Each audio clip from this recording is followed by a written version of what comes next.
მოგესალმებით. დღეს ჩვენი გადაცემის სტუმარი რეჟისორი, პროდიუსერი და პედაგოგი ბატონი ლევან კიტია. ბატონო ლევან, დიდი მადლობა გადაცემაში მობრძანებისთვის. გამარჯობა, დიდი მადლობა მოწვევისთვის. დღეს ჩვენ ვისაუბრებთ ბატონი ლევანის ფილმზე გზაჯვარედინი. ბატონო ლევან, თქვენი ფილმი გამოვიდა 1991 წელს, 9 აპრილიდან 2 წლის შემდეგ და თუ შეიძლება რომ გაიხსენოთ როგორი რეაქცია მოყვა მას. ხო, გამოვიდა, ახლა ცოტა ხმამაღლაა ნათქვამი. პრემიერა იყო 91 წლის მარტში, ალბათ პირველ ნახევარში. მე ყველაფერი სხვანაირად აირია, მოკლედ. რეაქცია შესაბამისი იყო, იმიტომ რომ ეს 9 აპრილი არ განელებულა დღესაც, ხო, მოგახსენებათ და ახლა მაშინ ძალიან ცხელი იყო. მაგრამ იქ ერთი მომენტია, მე თავის დრო მაშინაც კი როცა ვაკეთებდი ამას 9 აპრილზე არ მინდოდა კინოს გადაღება.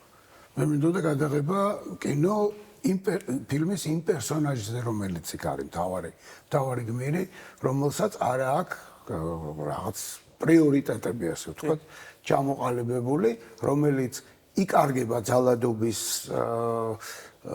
ძალადობიან გარემოში იკარგება და ასე შემდეგ. ეს იყო ჩემი სურვილი და ფილმი რო გაჩნდა დაიწყო ლაპარაკი 9 აპრილზე, 9 აპრილი არ არის 9 აპრილზე. სინამდვილეში არ არის 9 აპრილი არის ფონი. ფონი იმისთვის, რომ ეს პერსონაჟი გამოიძერწოს და გამოჩნდეს. ხო, რა თქმა უნდა, იქ ეს ფონი თავისას აკეთებს. ისევე როგორც ახლა რომ გაიხსენო, თქვათ, უნგრული კინო, რომელიც 56 წლის მერე გაჩნდა, იმ ბუდაპეშტის აღებაზე არის ძალიან ბევრი რამე, მაგრამ სინამდვილეში იმ ადამიანებზეა, ვინც იქ იყო. ანდა იგივე პრაღის გაზაფხული, იქაც იგივე პერსონაჟებზეა და არა იმაზე, როგორ შეიჭრა საბჭოთა. ის ფონია. დანარჩენი, უკვე უბრალოდ ეს ექსტრემალური სიტუაციები უფრო წარმოაჩენს პერსონაჟს ყოველთვის. და ყოველთვის ცდილობ რომ რაღაც ექსტრემალურში მოაქციო პერსონაჟი, რომ კარგად წარმოაჩინო. აი დაახლოებით ეგ იყო მიზანი. ანუ 9 აპრილი იყო ფონი. 9 აპრილი ფონია, ხო. 9 აპრილი ფონია, ჩემთვის ეგრე იყო. თუმცა მე მოხდა ისე, რომ სულ ხუმრობდი, რომ ერთი ისეთი ფილმი გადამაღებია, ის რო არის მეთქი, სლოჰკინ პარამ, ესე ყოველ ახალ წელს რომ აჩვენებდნენ საბჭოთა კავშირში. ხო და მე რაღაც ერთი პერიოდი დადგა ისეთი, რომ ყოველ 9 აპრილს აჩვენებდნენ ამ ფილმს. ხო. რატომ გადაწყვეტეთ დაგერქმიათ გზაჯვარედინი? რა სიმბოლო იმალება ამ სახელის მიღმა მაყურებელსაც რომ უთხრათ? ხო, სიმბოლო რა, გზაჯვარედინზე ვართ. იქიდან მოყოლებული, იქიდან კი არა, ანტიკიდან მოყოლებული გზაჯვარედინზე დევს ეს ქვეყანა. და ამ ქვეყნის სიმდიდრეს და უბედურებას ეს გზაჯვარედინია, რომელსაც ჩვენ ვართ. აღმოსავლეთ, დასავლეთი და პრინციპში ჩრდილოეთ, სამხრეთით გზაჯვარედინზე ვართ. და გარდა ამისა, თვითონ გმირის გადაწყვეტილების მომენტია რა, ისიც გზაჯვარედინზეა, რა სიძავსა წავა როგორ. ეს არის, არაფერი განსაკუთრებული δεν გზაჯვარედინი არის ჩვენი ადგილი სამყაროში, ქართველების, საქართველოს. თქვენს ფილმში ნაჩვენები არის დილემა, რომელიც დღესაც საკმაოდ აქტუალურია. ანუ მთავარი პერსონაჟები კამათობენ იმაზე, თუ როგორ უნდა იქცეოდნენ ახალგაზრდები აქციების და მიტინგების დროს. და რა სიტყვით ზოგადად ამ თემაზე? ხო, როდესაც ვკითხეთ, რომელ ფილმზე ილაპარაკებ, მე მაგიტომ თქვი ეს ფილმი. ყველაზე აქტუალურია. მაგიტომ თქვი ეს ფილმი, იმიტომ რომ მგონია, რომ დღეს აი ეს თემა გადაუწყვეტელობის, გზაჯვარედინზე დგომის, ეს აქტუალურია. და ერთადერთი გზა იქ ბოლოს ფინალში, თუ მეაქციათ ყურადღება, ის მაჩვენებლები აქვს, ეს მაჩვენებლები პირდაპირ და გზაჯვარედინის. ხო, გზაჯვარედინი. ხო, ეს საუბარი დღესაც იგივე საუბარი ხდება, დარწმუნებული ვარ, სამზარეულოებშიც, კი არა, მიტინგებზეც ეგ საუბარია, ტელევიზიაში ეგ საუბარია. ხო, რა თქმა უნდა, საით წავიდეთ, ვქნათ, არ ვქნათ. ანუ ეს ძალიან მნიშვნელოვანია და როგორც ეს ჩანს, ეს არ გადაწყვეტილა ჯერ 30 წელია კი, მანამდეც ეგრე იყო, მაგრამ 30 წელი ეგ საკითხი არ გადაწყვეტილა და ძალიან ეს არის, ძალიან ნუ როგორ ვთქვა, უცნაური და ეს არის. თუმცა 30 წელი, 40 წელი ჯერ არ არის. აი მე იმედი მაქვს, რომ 40 წელს რომ მივახცევთ, იქ უკვე გარკვეული იქნება მეტნაკლებად. მაგრამ ნუ ყოველ შემთხვევაში ეგ არის, ხო, აქტუალურობა ამ დილემის რა უნდა ქნა, შენი საქმე აკეთე, რა ქვია, ჩემი საქმე ვაკეთო, კაცო. ჩემი საქმე როგორ ვაკეთო, თუ ამ საქმის კეთების საშუალება არ მექნება, მაგრამ ამაზე არ ფიქრობ. მე ჩემი საქმე უნდა ვაკეთო, მე პური გამოაცხოს და ოღონდ იმაში არ ჩაერეო და ის ერევა შენ ცხოვრებაში. ის პოლიტიკა ერევა შენ ცხოვრებაში და შენ არ ჩაერეო იმ ცხოვრებაში, ეგ სადაური წესია. ის 4 წელიწადში ერთხელ მივედი რაღაცა შემოვხაზიან გავაფერა და ეგ არ არის. ეგ არ არის. თუ შენ მე არ მაძლევ მუშაობის ცხოვრების საშუალებას. ნუ მე უნდა ჩავერიო და ამაზე კამათი დღესაც მიდის. ამ სახეობა ითამაშოს კაცო იმაში. თეატრში ასერევა იქ. რეჟისორს რა ესაქმება რა ქნას იმ საწყალმა რეჟისორმა. კინოს ვერ იღებს, სპექტაკლს ვერ დგავს, იმის ფული რა ქნას, ნუ მაშინ უნდა დააკმაყოფილო ყველა და შეიძლება ისე მოხდეს. აი სხვა შორის რამ ჩამყაყა რუსული ასე ვთქვათ შემოქმედებითი ინტელიგენცია რომელმაც ვერ მაგა ფული არის საშუალება არის იმისი რომ გადაიღო დადგა გამოფენა გააკეთო იქ თუ რა აქეთო ოღონდ არ გამოხტე და ოღონდ არ გამოხტე ხო და ამ ქვეყანას ჩვენს ქვეყანას ამდენი ფული არ აქვს ამიტომ კეთილინები და პირობები შეუქმენი ამ ხელოვანს თუ ვინც არის ეს თქვენი სადიპლომო ფილმია როგორც მე არა ეს არის ჩემი სადებიუტო ფილმი მაშინ იმ ბნელ ქვეყანაში მაგრამ საქართველოს იმ ბნელი ქვეყნისგან ცოტა განსხვავებული იყო იმიტომ რომ მე თუ მკითხავ საბჭოთა საქართველოსნაირი უტოპია უბრალოდ არ არსებობდა მსოფლიოში მაშინ მაშინ იყო ეგეთი რამ გაერთიანება დებიუტი კინოსტუდია ქართულ ფილმში იყო ეგეთი გაერთიანება დებიუტი რომელიც გულისხმობდა სრულ საწარმოო ციკლში სრულ საწარმოო პირობებში ანუ უკვე წარმოებაში ახალგაზრდა კურსს დამთავრებულ რეჟისორს გადაეღო ფილმი როგორც წესი და რიგი ანუ როგორც გადაიღებს მერე აი ეს იყო პირველი პრაქტიკა და საინტერესოა რომ ამ გაერთიანება დებიუტს აფინანსებდა საქართველოს მინისტრთა საბჭო ანუ ქართული ფული იყო ეს არ იყო თქვა კინოსტუდია ქართულ ფილმში ძირითადად კი არა მოდიოდა ფული მოსკოვიდან ანუ ეს იყო გოსკინოს ფული და ეს იყო გოსტელერადიოს ფული ანუ საკავშირო ტელევიზიის შეკვეთებს და გოსკინოს შეკვეთებს ასრულებდა ამიტომ იყო ის იქ ძალიან ცენზურა და ჩვენთან არ იყო გაერთიანებები ეგეთი ცენზურა არ იყო იმიტომ რომ ეს ადგილობრივად ხდებოდა ეს არ იგულისხმებოდა რაღაც სერიოზული იდეოლოგია რა ექსპერტ ანუ რასაც გინდოდა იმას იღებდი რა პრინციპში ქართულ ფილმშიც ეგრე იყო ოღონდ ვიღაცას ერთი აიკომის მდივანი გადაეღო და იქ უკვე საშუალება ჰქონდა გოდერძი ჩოხელსაც და ფარაჯანობსაც რომ თავისი რაღაცები გადაეღო აი ეს თამაში მაშინ იყო და ეს დებიუტი იყო ძალიან მაგარი ის შემიძლია კიდე ერთი რამ მოგითხრათ ეს გზაჯვარედინი არის გაერთიანება დებიუტის უკანასკნელი ფილმი უკანასკნელი ფილმი რომელიც პრინციპში გაერთიანება დებიუტი 90 წელს თუ 91 წელს უკვე დაიხურა მე მახსოვს რომ ფილმს უბრალოდ მომთავრებინებდნენ კინოსტუდია ქართულ ფილმში მაშინ იყო აღდგენითი ფილმების ხარჯზე ანუ მონტაჟის ბოლო ტონირება სამონტაჟო ტონირების პერიოდის რაღაცა ძედი ნაწილი უკვე კინოსტუდია ქართულ ფილმში დამთავრდა მაინც იქ ხდებოდა ყველაფერი მაგრამ ოფიციალურად ასე ვთქვათ კინოსტუდია დებიუტი გაერთიანება დებიუტი უკვე დახურული იყო ხო როგორც გაერთიანება დებიუტი ნუ შეიცვალა ყველაფერი მაშინ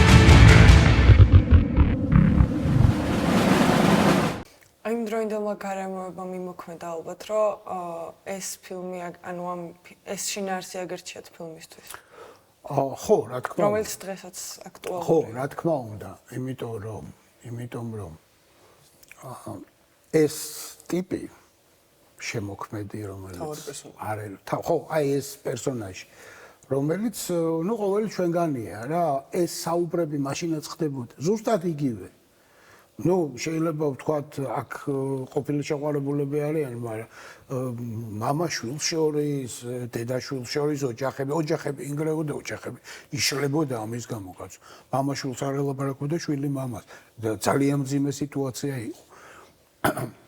და დაახლოებით იქითკენ ვართ ეხლაც. ოჯახებშია გახეთქილებები, ხო, აი ამ რაღაცების გამო და ნუ ეს არ არის სწორი. ეს არის ჩვენი ბუნების, საერთოდ ადამიანური ბუნების წინააღმდეგ და ეს უნდა მოისმოს, ეს უნდა დამთავრდეს. ოჯახების დაშლა, ოჯახების დანგრევა, მეგობრების გაბუტვა და ჩხუბი იმის გამო, რაც გარშემო ხდება. ანუ იგივე მეორდება ერიორად იყო გაყოფილი ყველა თავისად იყო და დღესაც დაახლოებით პოლარიზაცია იყო მაშინ, საშინელი პოლარიზაცია იყო და ნუ ეხლაც ნელ-ნელა მივდივართ მაგ პოლარიზაციისკენ. უბრალოდ მაშინ ლიდერები უფრო ქარიზმატულები იყვნენ, ეგრე მგონია. მუსიკაზეც რომ გითხრათ რამდენიმე სიტყვით და ხმაზე ფილმში გამოყენებულ მუსიკაზეც გულისხმობ. ფილმში გამოყენებულ მუსიკაზე გეტყვით, ხო, რეზო კიკნაძე არის კომპოზიტორი ფილმის. და ეს არის რეზოს პირველი ფილმი. პირველად დაწერა ფილმისთვის. ხო, პირველად შეეხო კინოს და მაშინ ძალიან ბევრს ვლაპარაკობდით იმაზე, მაშინ ახლა ის საშუალებები არ იყო ხმის საერთოდ საბჭოთა კინოს და ქართული კინოს განსაკუთრებით ერთ ყველაზე სუსტი წერტილი იყო ხმა. ნუ აი ფესტივალებზე რომ მიდიოდა, ნუ აი ხმა, ნუ ეს იყო ცუდი ხმა, ტაშტი. ხო და მაშინ ბევრს ლაპარაკობდით და ავიღეთ მათ რომ საუნდტრეკი საერთოდ ხმოვანი ხაზი ყოფილიყო რაღაცნაირად მუსიკალური. ეხლა აი ეს პირველი ეპიზოდი, რომელიც პრინციპში სიბნელეში მიდის ხმის თვალსაზრისით, ის თავიდან ბოლომდე რეზომ გააკეთა. 4 თუ 5 ტრეკი იყო, მაშინ ესე არ იყო, თქვათ, მას რა ქვია, კომპიუტერში რო უყურებ ტრეკებს. არა, ეს ისმოდა და ეს ცალკე არის ჩაწერილი, 4 თუ 5 ტრეკი იყო, აი მიტინგის, მუსიკის, კიდევ რაღაც ხმების, ჩაიდანის ხმა ემოდა, მოკლედ. და აი ეს რამდენჯერმე ჩავწერეთ და ნუ მე ერთ-ერთი ავარჩიეთ. მაშინ საერთოდ ხმაზე სხვანაირად მუშაობდნენ. ეს იყო აი ცოცხალი მუშაობა, ძალიან ანალოგური, ასე ვთქვათ. დღეს შენ შეგიძლია რაღაც წამში ზუსტად დაასვა ის ხმა. და მაშინ ეს იყო ხო, სიბნელეში ზიხარ გადაწერა, ერთი ნაწილის გადაწერა, ანუ 10 წუთის ნაწილის გადაწერა, მიქსაჟი, ასე ვთქვათ, ერთიანად ხდებოდა. და ძალიან ცუდია, რომ დღეს სტუდენტები ამას ვერ ნახულობენ რა. და აი ხმის რეჟისორი მიქსერებით აი ამას ალაგებდა რა ხმა წინ, რა ხმა უკან და ასე შემდეგ. ეს იყო რამდენჯერმე შეიძლება და მომხდარიყო ერთი ნაწილის გადაწერა. და იქაც ახლა ვთქვათ, გითხარით 4 თუ 5 ტრეკი იყო მეთქი მარტო იმ ეპიზოდს. ის ცალკე გავაკეთეთ, ასე ვთქვათ, ბრმად. ნუ ის გამოსახულება არ იყო. და უკვე სააპარატოში 9 ტრეკი იყო, 9 პოსტი იყო, ასე ვთქვათ. 9 პოსტი საკმაოდ ბევრია. ნუ 9 ხმა დამოუკრა, ნუ ცალკე მიდის დიალოგი, ცალკე მიდის ხო, ამბიენსი, ცალკე მიდის უკანაფონი, ცალკე მიდის ქუჩა და ასე შემდეგ. აი ეს და აი ამას ყველაფერს მოკლედ და ძალიან სერიოზულად კარგი ხმის რეჟისორი ყავდა ფილმს, მადონა თევზაძე, ეს ცალკე აღნიშნვის ღირსია. ერთ-ერთი საუკეთესო ხმის რეჟისორი ქართულ კინოში, ნუ აი ყოველ შემთხვევაში ჩემი იმიდან პერიოდიდან მოყოლებული, აი 70-იან წლებში განსაკუთრებით, 70-იან 80-იან წლებში ერთ-ერთი საუკეთესო იყო მადონა თევზაძე, რომელმაც, ნუ მე მგონი საკმაოდ კარგად გააკეთა იმ დროისთვის, კარგად გააკეთა ძალიან. მადონა თევზაძე, აი რო გითხრათ, მისი ყველაზე მაგარი ნამუშევარი, რაც მომდის, ერთ ბევრ ანიმაციას აკეთებდა მაშინდელს. აი, გაიხსენეთ მაშინდელი ესენი, რა ქვია, მაშინდელი ანიმაციის რეჟისორები, თითქმის ყველაფერი მადონას გაკეთებულია და გელა კანდელაკის უბედურება. არ ვიცი ეს ფილმი ნანახი გაქვთ თუ არა. საოცარი ფილმი. ძალიან მაგარი ფილმი, რომელიც მადონას გაკეთებულია ხმა და ნუ აი იქ სიჩუმე ისმის საოცრად და აქაც მოშობოდა თქო სიჩუმე ცალკე ჩაწერა ერთ ლუპათაც კი არა ერთ მთლიანებად რა ქვია ანუ სიჩუმეს არ იწერდა უბრალოდ არ თავდა უბრალოდ ან არ აკრობდა ხმას უბრალოდ ის არა ხო სიჩუმე ცალკე იყო ჩაწერილი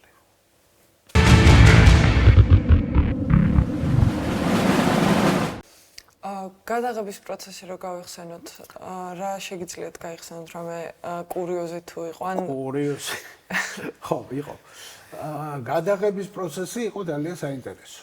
საინტერესო რა, ახლა ღამე ვიღებდით რა, ძირითადად ღამე ვიღებდით, ხო, იმიტომ რომ პრინციპში ის ორი ეპიზოდი, ანუ ორ დღეშია გადაღებული. დღეს თითო დღეში გადავიღებდით, ორი ეპიზოდი, რომელიც სახლში და სტუდიაშია, ისინი გასაგებია.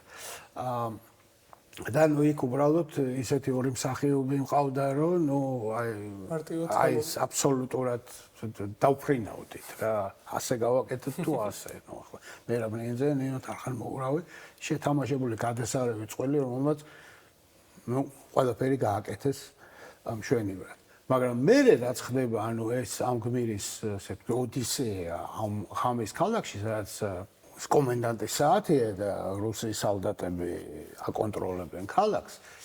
ეს მოდიალი იყო, ნუ რა გითხრათ, ახლა იყო გათვლილი, მხატვარი იყო გიკა მირზაშვილი. და ნუ ძალიან ზუსტად ვიცოდით სად რა და როგორ, რა ადგილები უნდა გადაგვეყო, რა ადგილები იყო ისეთი, რა ადგილები იყო ასეთი. და ოპერატორი არჩილ ახვლედიანი ხო არჩილ ახვლედიანთან მე ჩემი სადიპლომო ფილმი გავაკეთე, შეთამაშებულები ვიყავით, კი, სულ გამართობდით რაღაცებზე, ჩვეულებრივი ამბავია, მაგრამ ნუ არჩილისთვისაც მნიშვნელოვანი იყო, მე არ მახსოვს, აი სადიპლომოდ გაიტანა თუ არა ეს ფილმი. და აი ესე ვიყავით რა, ესე იგი დავდიოდით. ხო, იქ ის სვემაზეა გადაღებული, ჩვეულებრივ საბჭოთა ფირზეა გადაღებული ის ეპიზოდები, რომელიც ხდება იმაში, ინტერიერებში. და ეს უკვე კოდაკზეა გადაღებული. ეს უკვე კოდაკზეა გადაღებული, ნუ დიდი ამბებით, ეს კოდაკი ვიშოვეთ. ხო, შეიძლება მანდ სპეკულანტობდით, 9 აპრილზეა ფილმი. აი 9 აპრილზეა ფილმი კოდაკი მოგვეცეთ. ეს იყო და კარგი კამერა და კარგი ლინზები და ნუ მოგვეცეთ. და ესე იყო, ესე იგი, ნუ გარდა იმ ეპიზოდებისა, რომლებიც ზუსტად ვიცოდით, სად, აი ესე დავეწყობოდით, მივდიოდით, ნუ ძირთად აი ამ უბანში რა, პლეხანოვი, აი ეს კაი განათებული იყო და რუსთაველი იყო კაი განათებული, მაგრამ ღამე უნდა გადაგვეყო. კაცშვილი უნდა ყოფილიყო ქუჩაში. კინოსტუდიის იზო და ნუ ასე შემდეგ. მაგრამ მანამდე ახლა წარმოიდგინე რა ხდება. რა ყავს იმაში, ესე იგი, ლიხტვაგენი, იცით რა არის, ეს არის მოძრავი ელექტროსადგური რა, რომელიც, ნუ ყველა გადაღებაზე იყო. რო განათება ყოფილიყო.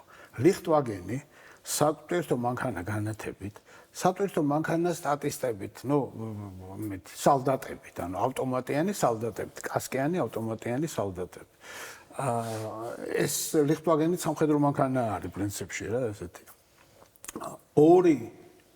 2 თუ 3 ბრონი ტრანსპორტორი მოგვცა შინაგან საქმეთა სამინისტრო. და სახანძრო მანქანა. სახანძრო მანქანა, იმიტომ რომ ნუ არჩილმა ის იყო, ეგრე გადავწყვიტეთ რა არჩილთან ერთად, რომ სველი ყოფილიყო ქუჩა. რომ უფრო მეტი ანარეკლი ყოფილიყო, მეტად საინტერესო ყოფილიყო გამოსახულება. და აი ეს კოლონა. და ნუ ახლა ჩვენც ვილისით, ნუ სამხედრო მანქანით, ჯგუფით სამხედრო, ანუ სამხედრო კოლონა, ოფიციალურად სამხედრო კოლონა დავსრიალებდით ქალაქის ქუჩებში და მარჯანიშვილის მოედანზე იყო, საიდანაც ზემოდან ვიღებდით. სულ ზემოდან. ეს მანქანები დავაყენეთ ეს ფრონი, მანქანა ის შემოდის აქედან სალდატები მოდიან. ნუ რაღაცა ეს სცენა დავდგით. ჩვენთან არ ჩანვართ, იმიტომ რომ ჩვენ ვართ სადღაც სახურაზე. და ბიჭო უცებ ვიღაცა ხალი შემოვარდა და თქვენ საზიზღრებ. თქვენ დაუწყო ჩხუბი ამ რუს სალდატებს. ნუ ახლა ჩამოვარდ ლიფტი არ ჩამოვარდ დაწყრით ქალბატონს. ეს კიდე ის არის, რომ აი ხალი და მარტო შეება სალდატებს. ეს ხდება 9 აპრილის მერე, ხო, აი. ეხლა მე და ეჭიდავე ამ ხალხს. თუ ბიჭი ხარ.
ფილმი 90-ში დაიწყეთ და 91-ში ფილმი დაიწყო 90-ში. გეტყვით მან რა იყო? მან იყო ეგრე 90-ში დაიწყო. მე შეტანილი მქონდა სცენარი დებიუტში უკვე. შეტანილი მქონდა რაღაც სცენარი, რომელიც იყო პაციფისტური, ასე ვთქვათ. ეგ თავარი გმირი ფინალში მტკვარში აგდებს იარაღს. რევოლვერს. ესე მთავრდებოდა ფილმი. ესეთი ამ დროს მოხდა 9 აპრილი.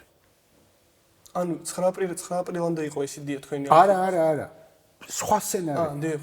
სხვა სცენარი იყო აბსოლუტურად შეტანილი მქონდა დებიუტში, მაგრამ რომ მოკლედ ამის გადაღება მინდა.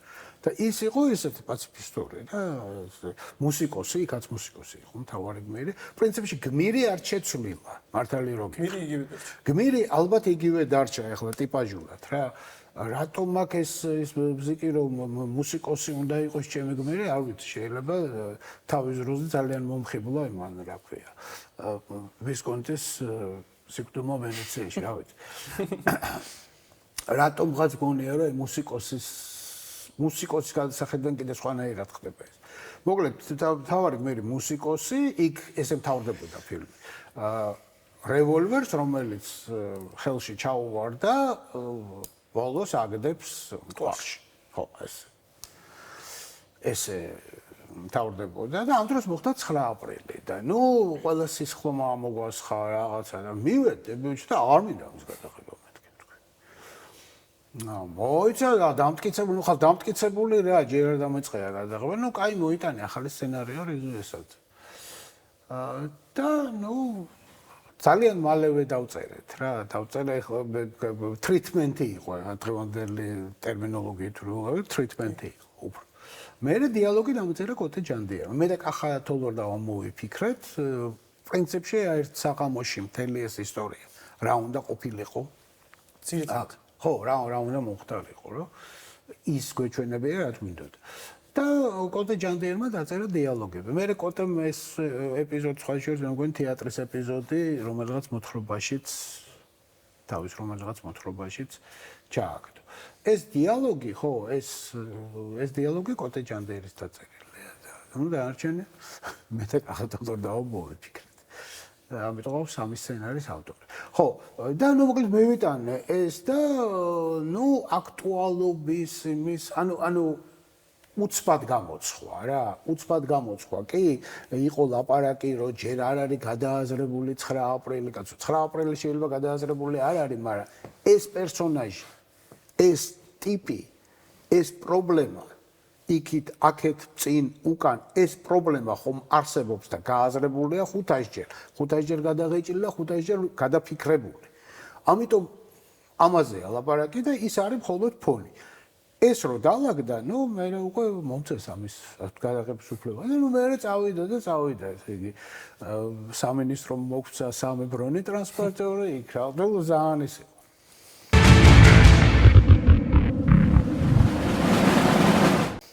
თქვენი ფილმის მიზანი იყო ინდივიდის წარმოჩენა. როგორ ფიქრობთ, გამოგივიდათ თუ არა და შედგა თუ არა თქვენი ფილმი თქვენი აზრით? ვიცი რა, ხო, შედგა, ეხლა დღევანდელი გადასახედა რა თქმა უნდა შედგა. მაშინ როდესაც დამთავრდა, ბევრი რამე არ მომწონდა რა, იმიტომ რომ ახლა ხო ის როგორ არის დანახული, შენ გაქვს დანახული კინო. შენი. მე ამ კინოს იღებ. და ისე არ არის როგორც დანახული გქონდა. ხო, ნუ და შინაგანი კომპრომისებით, ამიტომ მე ვერ დამისახელებთ რეჟისორს, ნუ თუ ახლა ის არ არის, რა ვიცი, ძალიან ნარცისი არ არის, რომ აი დამთავრებისთანავე თავის ფილმზე თქვას, რა მაგარი, გავაკეთე. ნუ თუ ეგრე ამბობს, პრობლემას თან გვაქვს საქმე. ხო, ფილმის დამთავრებაზე მე შეიძლება უკვე შორიდან რო შეხედავს, თქვას, რომ ვა, კინო გადამიღია, ხო ეს შენ. არა უშავ რა. ხო, ნუ მერაბ ნინიძის პერსონაჟი ეგ დარჩა რა, მერაბ ნინიძის პერსონაჟად დარჩა. სხვა შორის მან ახლა ის ვახსენე, ვისკონტი ვახსენე და ეს სიკვდილი ვენეციაში, მანაც ეგრე იყო, ხო იცი? თურმე ეგ მე გავიგე სხვა შორის ეს არის. როდესაც ამას იღებდა ვისკონტი, დერეკ ბოგარტს არ ელაპარაკებოდა. საერთოდ არ ურთიერთობდნენ. თავარი გმირი და რეჟისორი არ ურთიერთობდნენ. და ამერიკელი ჟურნალისტი, რომელიც ამ გადაღებებს ესწრებოდა, დღიურს წერდა რა, რომელიც ქვეყნდებოდა, მაშინ ეგრე იყო. Making of-ი ქვეყნდებოდა რაღაც რევიუებში. დაწერა, რომ რეჟისორსო და მთავარ გმირსო კონფლიქტებთ, არ ელაპარაკებიან ერთმანეთს. ამ დროს არა. ამ დროს ესე იგი ეს იჯდა, ვისკონტი იჯდა, ბოგარდი ეს გახედავდა, ის გამოხედავდა, ეს თავით აჩვენებდა, ის შედიოდა აკეთებდა. მე კირკ ბოგარდი იხსენებდა, რომ ერთადერთი დავალებაა რეჟისორული და საერთოდ რეჟისორული დავალება რაც მომცაო, იყო რომ აი გონდოლითო რომ გაივლიო, უკვე როდესაც ბრუნდება უკან ვენეციაში, გონდოლითო რომ გაივლიო იმის ქვეშო, ხიდის ქვეშო და ჭრდილი რომ გადაგივლისო, თავზე ამ დროს ფეხზე ატეკიო. ერთ-ერთ დავალება. ხო და ნუ გავაკეთეო და მე ფილმი რომ ნახეო, მივხვდიო რომ ამას უკვე მუსიკა ესმოდა ყურშიო. და აი ამ დროს არის აი მალერის იმაში ფიგურა ძალიან ლამაზი და აი იმ დროს მოკლედ ამას ხედავდა. ხო, დაახლოებით ეგრე იყო, ეხლა მაშინ არ ჩამომართვათ რა ქვია. დაახლოებით ეგრე იყო, მე და მერაბმა იმედენი ვილაპარაკეთ გადაღებამდე. იმედენი ვილაპარაკეთ გადაღებამდე, რომ ნუ იქ პრაქტიკულად არ ვლაპარაკობთ. ერთ-ერთ მე მეკითხებოდა, რომელ ეპიზოდს ვიღებთ, რომელ ფაზას ამის ბოდიალის დროს, აი რომელ ფაზას ვიღებთ, შეშინების და იმის. და უკვე იცოდა რა უნდა გაეკეთებინა. ხო, და აბსოლუტურად მაგას მეკითხებოდა, აი ჯერ სად ვართ? იქ ახლოს ვართ საფთან, უკვე იქით ვართ, უკვე აქეთ ვართ.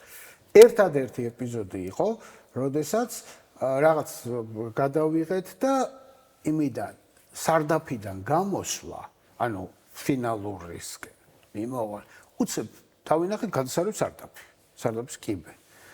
და ნუ ახლა ამ ხელა იმეთი კოლონით კიდე წადი სხვაგან ხონა მოფიქრებული ეს ის. კინოსტუდიის ეზოში ქონდა ეს ვაკეში იყო. და ბიჭო მოდი გადავეღოთ რა სარდაფიდან ამოსვლა. ნუ რაზეა ლაბარაკი, უნდა ამოვიდეს ნახევრად ბნელი, ამოვიდეს და თქვას, ხო, რაღაც ეგეთი. არც თქვას არაფერი, მაგრამ ამოვიდეს. ნაჭერი. აუ, არა ვარ მზად. რისთვის არა ხარ გათო ამოდის სარდაფიდან და წადი ქუჩაში. აუ, არა ვარ. ნუ აი არ ვიცი რა ვიჭიდავეთ ამაზე. არ იყო მზად შინაგანად ამ მომენტისთვის, რომ ესე გაეკეთები. ნუ ბოლოს რა თქმა უნდა გააკეთა, მაგრამ ერთი ციცქნა კადრი არის ფილმში, არ ვიცი რამდენი ხანს გრძელდება, 10 წამი ალბათ.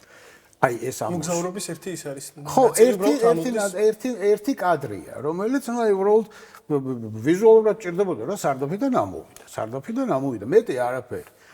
აუ, არაფერი, არ ვარ მზად. და ნუ ბოლოს დავარწმუნე, რომ არ მჭირდება ამის მზაობა.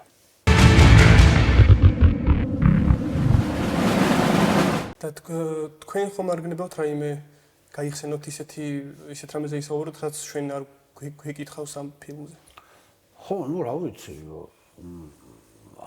თავისი მაშინ გააკეთა და მე მგონი ეხლა უფრო საინტერესოა ეს ფილმი რა.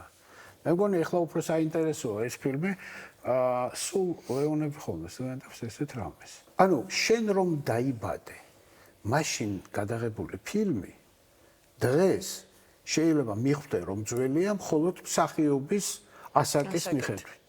აი, იცი რა, ეხლა კარგად რო გაციფრო, თუ იმას არ იტყვი რომ უიმე მერაბი როგორი ახალგაზრდაა, არა ნინო როგორი ახალგაზრდაა. შეიძლება ვერც თემა იგივე ანუ აქტუალურია. აქტუალური. დღესაც ერგება? დღეს არის აქტუალური.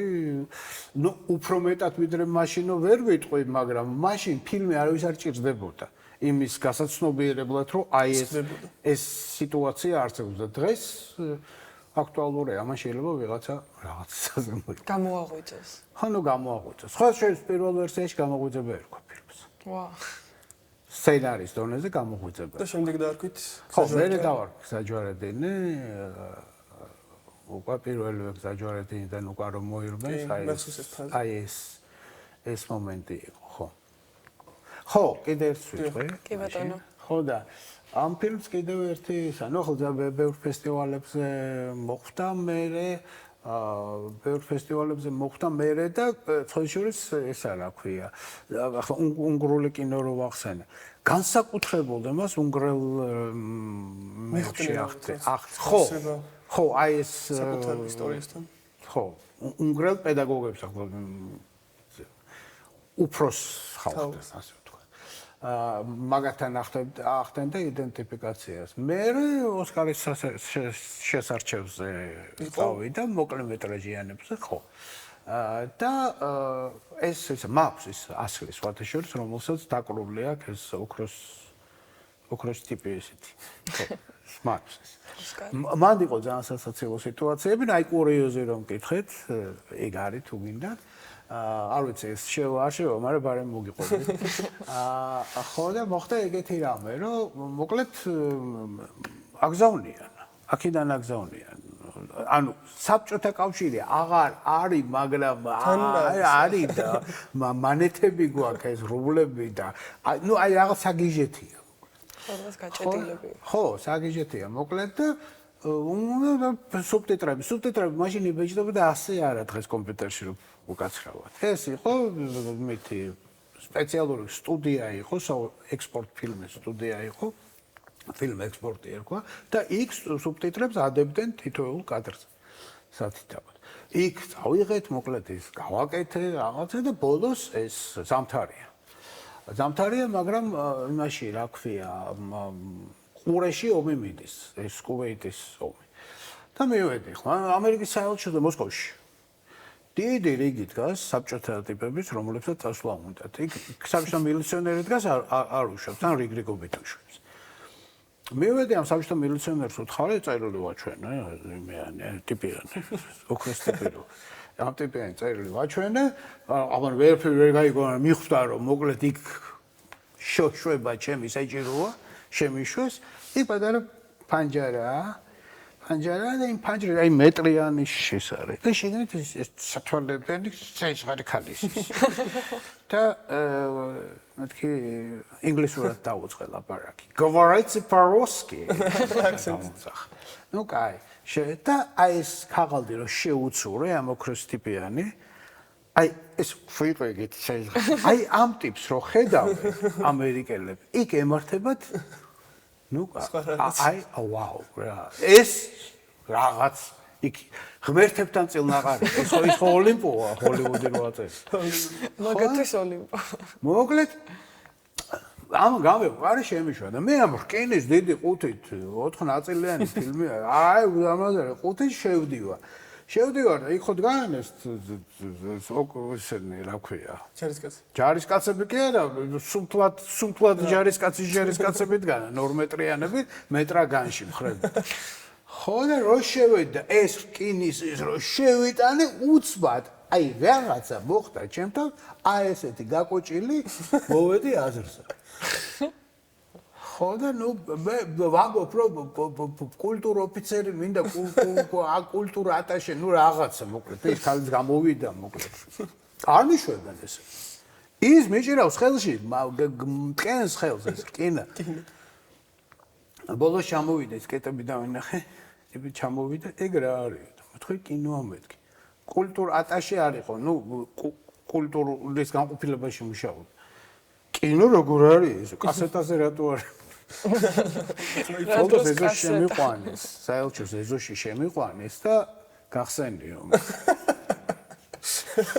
ხო და ნუ მოკლედ წავიდა ეს ფილმი ნუ მოკლედ მე წერილი მივიღე რომ თქვენი ფილმი successfully ჩამოვიდა ლოს-ანჯელესში ვაუ მე თქვენი ფილმის ჩვენება შედგა აქ მე თქვენ ნუ მაშინ ბინგიშვებდი თქვენი ფილმი შევიდა და ბოლოს მივიღე წერილი რომ შორტლისტი არა ნომინაციაში გავიდნენ ეს ფილმები ანუ ჩემი ფილმი კარი იყო მაგრამ ნომინაციაში რა გავიდა შემატყობიეს და მე შემატყობიეს ვინა იყო ეს 91 წელს ის 91 წლის ეს იყო ხო და ეხლა მე აქ ფილმს თავგადასავალი კიდე ნუ დარჩა ის ახლა იქ საელჩოთი გავაგზავნე ნუ როგორც ეწერა იმაში რა ასე ვთქვა წერილში რომელიც ოქროს ტიპიან წერილში ხო და გავიდა ის მე ბევრი წელი აი ბევრი წელი რა ეს სუბტიტრებიანი კარგი ასლი ნუ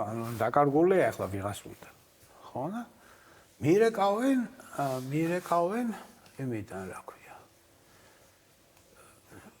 რომ თქვენი ფილმი ჩამოვიდა მოსკოვიდან აჰა მირეკავენ თავი დამოუკიდებლები ვართ კონტაქტები თქვენი ფილმი ჩამოვიდა იმაში რა ქვია თქვენ მისამართი წერიო თბილისის მისამართი აქ უნდა ესა და რა ვქნათ ამერიკის საელჩოდან. მეთქი თბილისში გამოგზავნეთ ამერიკის საელჩოში. კაი. დაიკარგა ფილმი, გავიდა, არ ვიცი, ამის ნახევარი წელი. გავიდა ნახევარი წელი და მე უკვე თბილისის საელჩოდან მიერეკავე თქვენი ფილმი ჩამოვიდაო და იმოგზაურა. და საბოლოოდ თქვენთან არის. ეხლა რა ხდება? საელჩოებს შორის დიპლომატიური პოსტა თურმე არ მუშაობს. არ არსებობს ეგეთი რა. ყველაფერი მუშაობს მხოლოდ იმიდან, რა ქვია, ცენტრიდან. ეგრე თურმე, არ ვიცოდი. ხო და ანუ ესე იგი ლოს-ანჯელესიდან ხო ჩავიდა ეს ვაშინგტონში. მაშინ დიპლომატიურ რაღაც Secretary of State-ში ჩავიდა იქიდან, გამოაგზავნეს იქ სადაც მოსკოვში საელჩოში. სადაც გაიგზავნა. მოსკოვში საელჩოში რომ უთხარეთ თბილისის საელჩოში გამოგზავნეს, გააგზავნეს უკან. შემდეგ მოვიდა თბილისში. ამაზე გააგზავნეს უკან და მე იმათმა გამოგზავნეს თბილისში. მოკლედ იმოგზაურა მოვლილია. მოვლილია სოფლიო რა. და ნუ და არჩენ რა ვიცი კრემოფერანი ესა როტერდამი იტალიაში რამდენიმე ფესტივალი ბევრი ფესტივალი მოიარა რაღაცა პრიზები მოფხიკა მაგრამ ნუ რა აგერუზე ვარ და გავბარგე არც არაფერი მოხდა დიდი მადლობა ბატონ ლევან გადაცემაში მობრძანებისთვის. მაყურებელს კი შევახსენებ, რომ ჩვენი გადაცემის სტუმარი იყო რეჟისორი, პროდიუსერი და პედაგოგი ბატონი ლევან კიტია. დიდი მადლობა. ახლა კი ვნახავთ ფილმს საჯვარედინი.